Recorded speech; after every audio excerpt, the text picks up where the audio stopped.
Greetings, one and all. This is Greg for Tesla Fan Insight. Today's talk focuses on the Tesla Semi is now in St. Louis for a 3 or 4 day visit. And the question is why? And the answer is not a quick one, but we like being thorough here at Tesla Fan Insight, and that's the case here.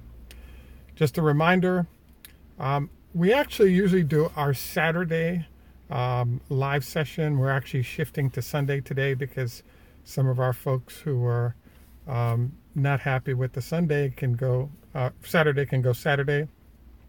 I'm actually pushing back to 4 p.m. Eastern. That way church time is skipped. So this Sunday we're on at 4 p.m. Eastern to see whether or not we're able to get more of you aboard by shifting that time a little bit. So there are two sides to the why is the Tesla Semi in St. Louis. The first part of it I want to review is something that we've been planning for the last, probably 6 or 7 months. And that is the fact that there's this huge problem that's lurking, which is if the Tesla truck works as advertised, there's a huge issue, which is that there will be a global shortage of this truck for the next at least 3 years, but possibly 5 to 7 years. That's number one. So again, just to review, if this is your first time on our channel, please take time to like and subscribe. If you're a repeat visitor, thanks for returning once again. And please, we could use a $1 support on Patreon on a monthly basis to help us do a better job in everything that we're doing. So my key, or the follow-through items I wanted to review here are what's going on from the Tesla side and what's going on from the Inbev Anheuser Busch side.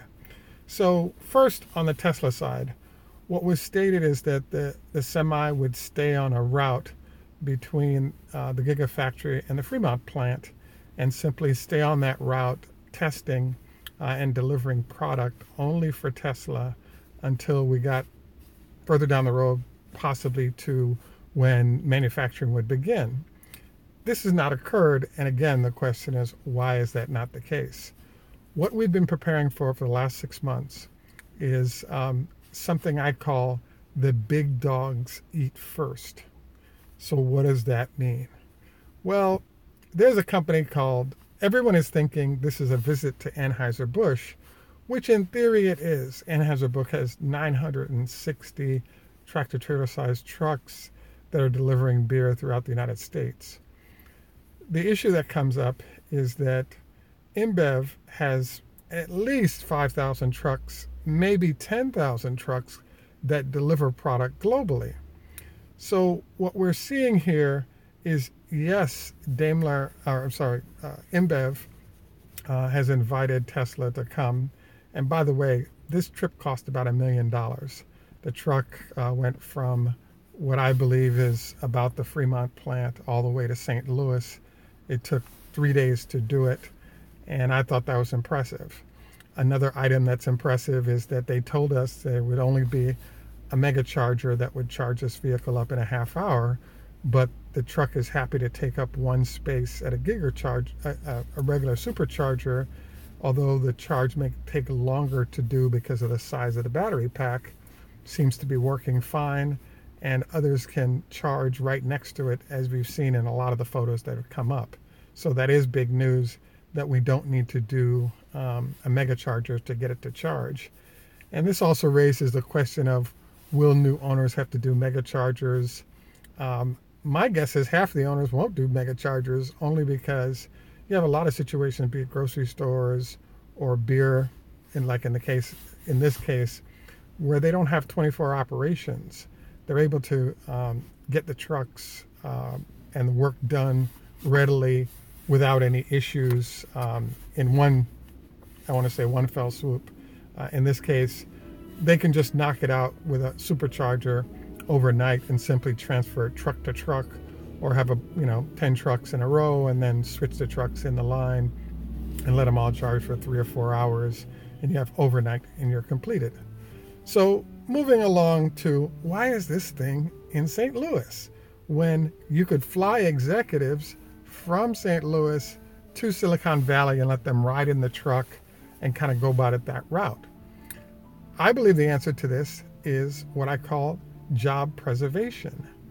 And what that means is in Silicon Valley, if you go into the valley, there are 30-year-olds, 25-year-olds, 41-year-olds, all these folks who are making big decisions that are billion-dollar decisions. And they don't rely on anybody except for, or they rely on it being reviewed by the CEO, but basically these folks make the decision and then it's rubber stamped by senior management. In the case of a company like Inbev, there are a number of people, if this truck does not work properly, that will become unemployed and their families could starve. So how do you solve this problem? The answer: spread your risk. What you want to do is bring the truck to St. Louis and say, hey, I want the decision to do this truck on a big time scale to go across a number of executives in different departments before we go for the big dollars. And what do I mean by the big dollars? Well, in theory, they've only ordered 40 trucks. The problem that they're facing is if those 40 trucks work as planned, they won't be able to get any more trucks for another 3 to 5 years.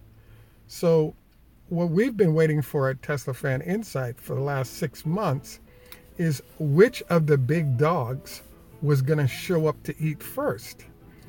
Why do I call Inbev a big dog? Because if you look at the numbers, Inbev is a 49 billion euro company. I was fascinated because Daimler is a $50 billion, actually $60 billion US dollar company. But when you look at the chart, and I may include this at the end, Daimler is only like a $22 billion company, and they're number 15 in Europe. Inbev is number 2 in Europe, and they're pushing 55 billion euros in value with global brands like Beck's, Corona, Stella Artois. I mean, they've just got brands all over the world, and they've done a roll-up strategy where they've bought a whole bunch of well-known beer brands all over, and they move and ship a lot of product. So this is a company that's accustomed to busting out spreadsheets and figuring out what the best solution is, value proposition wise. And then they have the balance sheet to say, Mr. Tesla, I want all of your trucks for your first year of production, period. So the question is, are they capable of it? Absolutely. Will they do it? I think if this weekend trip goes well to St. Louis, what I want to call a bidding war is breaking out for Tesla. So while the price may not change, you may actually see things like, hey, we'll give you $1 million to drive from Silicon Valley to St. Louis so that we can kick the tires on this truck right away. Because what our plan is not to just order these 40 trucks that we publicly announced. Our plan is to move our entire fleet over. Now, think this through carefully. One of the problems that you have when you're a really big company is that it's not like how consumers buy cars, where you buy one, that sucker's going to be dead in 3 years, and you buy another one. Inbev Anheuser Busch, in this case, is making a 10-year decision, and that decision is going to involve billions of dollars because it likely includes all their domestic trucks and their international trucks being switched over to this electric solution. Now, I just thought that was kind of deep. In the case of Inbev, they also have a lot of pressure from European entities to move away from fossil fuels as they do these deliveries. So that's another variable that comes into play. So bottom line on all this is that Inbev is preparing to make a big move in terms of the number of orders of trucks they're going to do. And they're trying to get up ahead of other big dogs like Walmart or UPS or any of these other guys to that bigger order, that we're moving everything over order. Let's have Tesla's full efforts on the electric side come to bear on this. Let's have Tesla's full efforts on the truck side come to bear to optimize the solution that we're providing to ourselves around the globe. And we'll just start in the United States with our 960 trucks that operate with a Anheuser Busch, and we'll just port that solution globally. So bottom line in my mind is that you're kind of looking at an order for Tesla between 1 and 3,000 trucks over a 5 to 7 year period. You're talking, let's say it's $200,000 a truck. That's I will post on Patreon, but thank you very much for the repost of an item. So what I wanted to further go into is that bottom line, I think the truck works well. I think very big customers like Inbev are preparing to make very large orders, and there's kind of a bidding war going on. And I think the people who win that bidding are going to be, thanks for the comment, Kevin Leary, and love to have some Patreon support. I'll put the link there. So very big companies make decisions in ways that small companies or individuals don't. Hence, that's why I put on here, this is big trouble for Daimler, because if the truck works as planned, you now have a bidding war breaking out among entities, and they're doing things in a sort of a multi-year facility. The other problem that jumps up for Daimler and other competitors is if you have a company that's made a 3 to 5 to 7 year commitment to shift over all their trucks, it's very hard to get companies to switch back quickly, especially if you ain't got no products to offer. You're telling them what you're going to do in 3 to 5 years, and that doesn't help. Now, I have to say, I'm very surprised, shocked that the lead dog in this whole thing is a company like Inbev, of all people, because they make a lot of money. They don't have a lot of competitors because of their size, so they've done a lot of things to insulate them from regular competition. But when it comes to this situation, I fully expected that Walmart or UPS would actually sort of be the big dog that steps out on a limb to deliver something. I did not expect Inbev to be the lead dog on this. The other thing you'll notice is that, yeah, the truck went to St. Louis, but there's several other headquarters from large orders, i.e. UPS or, the public 100 plus order truck entities have not demanded/requested a visit by the semi to their facilities. They're happy to wait until production starts to get their copy or send engineers and executives to Tesla to visit with the truck. So again, I believe what this means is that Inbev is the first big dog to blink, and they want to control as many units arriving to Bud initially, and then eventually the rest of their operations as soon as possible. And they don't want to be, in that 400,000 people line that we saw with the Model 3 and sort of get caught behind. One of the weird questions that pops up here is, like, how do you, if there's a bidding war going on, how do you win the bidding? And I think the answer to that is you may pay retail price, but you may be forced to pay up larger amounts early, or there are other considerations one can do to get ahead of the line. I was fascinated by this whole situation because I actually had a chance to run into an executive from a 10,000 truck delivery entity, but they're doing long haul, and we talked about the status of the Tesla trucks and whether or not their company would consider moving to them. And he's like, "No, we're a long haul entity, and we definitely have no interest in messing with something like that, because we just operate on longer hauls than Tesla's trucks are able to do right now." He also shared something I was really surprised by, which I thought was really bad news for Nikola, which is he pointed out that there was a natural gas product truck that came out that was tried, and it totally failed. And the reason it failed was a lot of people were scared to be in the middle of nowhere driving a truck and not be able to get parts for it.